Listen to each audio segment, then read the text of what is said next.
नमस्कार दोस्तों। तो बीपीएससी में आए हुए जीव विज्ञान के प्रश्नों का हम अवलोकन और विश्लेषण कर रहे थे। इस कड़ी में हमने 61 तक देख लिया है, जिसमें ये देखा था कि संवहनी पौधों में पानी जो ऊपर चढ़ता है वो जाइलम टिश्यू के द्वारा चढ़ता है पौधों में, लेकिन फ्लोएम का काम पोषण पहुंचाना होता है पौधों के विभिन्न अंगों में। तो ज से जाइलम और ज से जल। नेक्स्ट है, सेल्सियस स्केल पर मानव शरीर का सामान्य तापमान होगा। तो सेल्सियस स्केल पर अगर पूछे तो मानव शरीर का समान तापमान 36.9 डिग्री सेल्सियस होता है। कहीं कहीं पर 37 डिग्री सेल्सियस भी रहेगा, तो वो विकल्प चुना जा सकता है।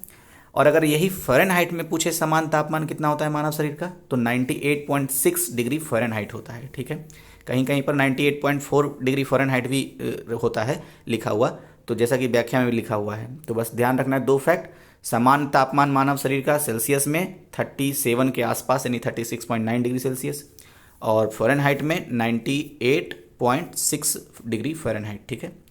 नेक्स्ट है, सर्वदाता वर्ग के रक्तदाता का रक्त ग्रुप होता है। तो सर्वदाता मतलब सबको देने वाला, तो सबको देने वाला जो रक्त ग्रुप होता है वो ओ होता है। लेकिन एक होता है सर्वग्राही मतलब सबसे लेने वाला, तो ये ए बी ग्रुप वाले जो होते हैं व्यक्ति वो सबसे ब्लड ले सकते हैं, और ओ ग्रुप वाले जो व्यक्ति होते हैं वो सबको ब्लड दे सकते हैं। तो ये दोनों फैक्ट महत्वपूर्ण है और आए दिन क्वेश्चन आ ही जाते हैं किसी न किसी एग्जाम में। नेक्स्ट, हड्डियों की पढ़ाई विज्ञान की किस शाखा के अंतर्गत होती है। तो हड्डियों की पढ़ाई विज्ञान के ऑस्टियोलॉजी शाखा के अंतर्गत होती है। तो विकल्प डी इसका सही आंसर हो गया, ये वाला ऑस्टियोलॉजी। अन्य विकल्प के बारे में देख लेते हैं, जैसे लिखा हुआ जियोलॉजी। तो जियोलॉजी में हम पृथ्वी की आंतरिक संरचना के बारे में अध्ययन करते हैं, जबकि अगर हम सेरोलॉजी की बात करें तो ब्लड का जो सीरम होता है, ब्लड के सीरम के बारे में स्टडी हम सेरोलॉजी ब्रांच के अंतर्गत करते हैं, और पर्वतों के बारे में अध्ययन हम ओरोलॉजी में करते हैं। मैं एक बार फिर से बोल देता हूँ, ओरोलॉजी में हम पर्वतों का अध्ययन करते हैं, सेरोलॉजी ब्रांच ऑफ साइंस में रुधिर सीरम का अध्ययन करते हैं, जियोलॉजी ब्रांच ऑफ साइंस में हम पृथ्वी की आंतरिक संरचना के बारे में जानकारी हासिल करते हैं। तो ये इसके बारे में था। नेक्स्ट, कशेरुक रज्जु में से कितनी जोड़ी तंत्रिकाएं निकलती है। तो कशेरुक रज्जु, जिसको सेकेंड ब्रेन भी हम कहते हैं, स्पाइनल कॉर्ड, उसमें 31 जोड़ी तंत्रिकाएं निकलती है। तंत्रिकाएं मतलब नस, तो 31 जोड़ी नसें निकली रहती है। अच्छा, तो विकल्प बी तो इसका आंसर हो गया, लेकिन कुछ इससे फैक्ट है जुड़ा हुआ। जैसे कभी कभी ये क्वेश्चन बन जाता है कि सेकेंड ब्रेन किसे कहते हैं, तो स्पाइनल कॉर्ड यानी कशेरुक रज्जु को कहते हैं। मस्तिष्क से आने वाली जो उद्दीपन का संवहन कौन करता है। तो मस्तिष्क से जो आता है उद्दीपन यानी स्टिमुलेशन, वो उसका संवहन करता है यही कशेरुक रज्जु यानी कि सेकेंड ब्रेन। ठीक है।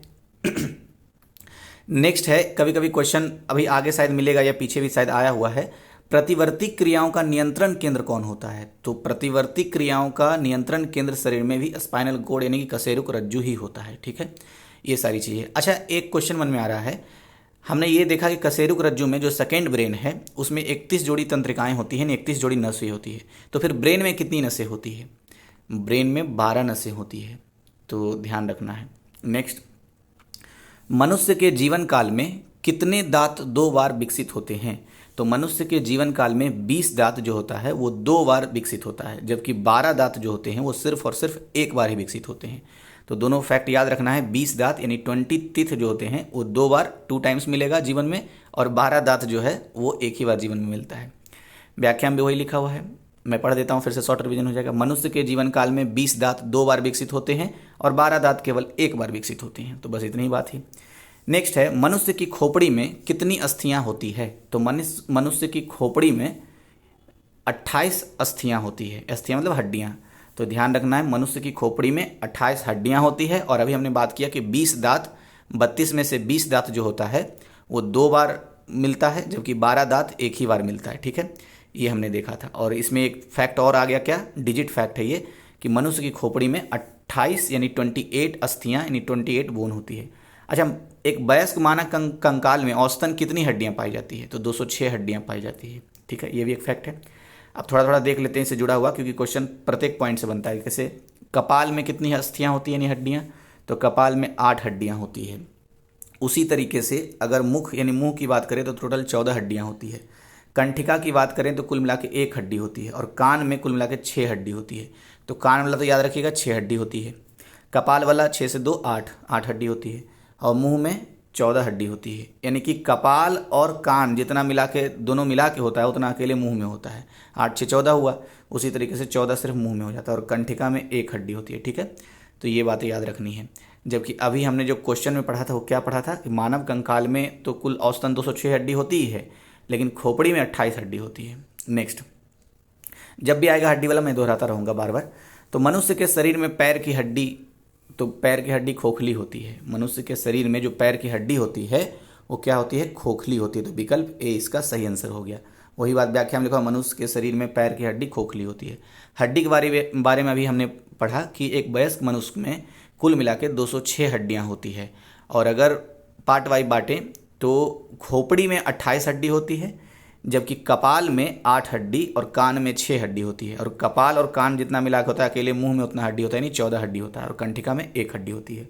मनुष्य के शरीर में पैर की हड्डी खोखली होती है। नेक्स्ट, 20 वर्ष की आयु में मानव शरीर में हड्डियों की संख्या होती है।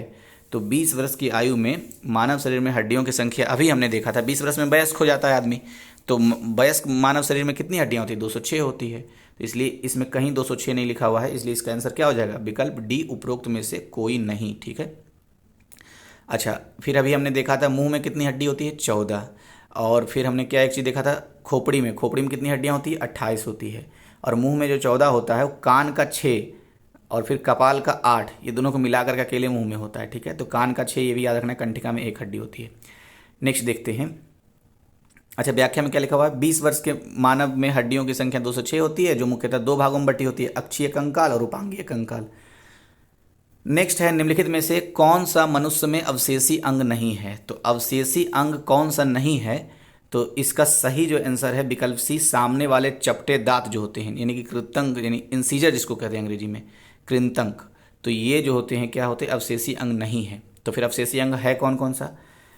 इसका मतलब निक्टिटेटिंग पर्दा यानी मेम्ब्रेन, कर्णपाली की कर्नाभ मांसपेशियां यानी ऑरिकुलर मसल्स ऑफ पिना। उसके बाद नेक्स्ट क्या है? बर्मी फॉर्म अपेंडिक्स, यानी कि बर्मी फॉर्म अपेंडिक्स, बस बात इंग्लिश ही लिखा हुआ है। तो ना थोड़े शब्द मतलब विदेशी टाइप के हैं, तो इस पर थोड़ा फोकस करके ही या लिख करके याद कर सकते हैं। तो व्याख्या में वही लिखा हुआ है, जीवधारियों में अकारकीय एवं शारीरिक अध्ययनों से हमें अवशेषी अंगों के बारे में ज्ञान प्राप्त होता है। उदाहरण के लिए मनुष्य के बृहद आंत में उपस्थित कृमि रूप पटिशेषिका यानी कि वर्मी फॉर्म अपेंडिक्स जो होता है, एवं आँख की निमेशक झिल्ली यानी निक्टेटिंग मेम्ब्रेन जो होता है, तो निक्टेटिंग मेम्ब्रेन आँख में होता है। और परिशेषिका शाकाहारी रूमिनेंट स्तनपायी प्राणियों में क्रियाशील होती है। तो ये होता है क्या? ये होता है अवशेषी अंग। जबकि विकल्प सी जो था, सामने वाले चपटे दांत, ये अवशेषी अंग नहीं होता है। नेक्स्ट, तो 71 है, 71 तक देख लेते हैं। जैविक सिस्टम में रासायनिक क्रिया की प्रक्रिया को तेज करने में उत्तरदायी पदार्थ है। तो जैविक सिस्टम में यानी जैविक प्रणाली में रासायनिक क्रिया को तेज करने का काम एंजाइम करता है, इसलिए विकल्प सी इसका सही आंसर हो गया। एंजाइम के बारे में कुछ फैक्ट है, इसको देख लेते हैं। जैसे एंजाइम एक जैविक उत्प्रेरक होता है, यानी कि कैटलिस्ट का काम करता है, बायोलॉजिकल कैटलिस्ट होता है ये एंजाइम, जो एक प्रोटीन है। अच्छा, ये प्रोटीन भी है और अन्य उत्प्रेरक की तरह अभिक्रिया की गति को तेज करता है। ठीक है, दूसरा पॉइंट है इसमें कि जीवों में ज़्यादातर अभिक्रियाएं एंजाइम की उपस्थिति में ही होती है। तीसरा पॉइंट, उत्प्रेरक के रूप में यह अग्र और उत्क्रम यानी कि फॉरवर्ड एंड रिवर्स दोनों प्रकार का कार्य करता है, इसलिए यह पदार्थ के निर्माण और संश्लेषण दोनों को उत्प्रेरित करता है। तो एंजाइम पदार्थ के निर्माण और संश्लेषण दोनों को उत्प्रेरित करने का काम करता है। तो ये पॉइंट ध्यान रखना है। नेक्स्ट के लिए अब नेक्स्ट वीडियो में देखते हैं।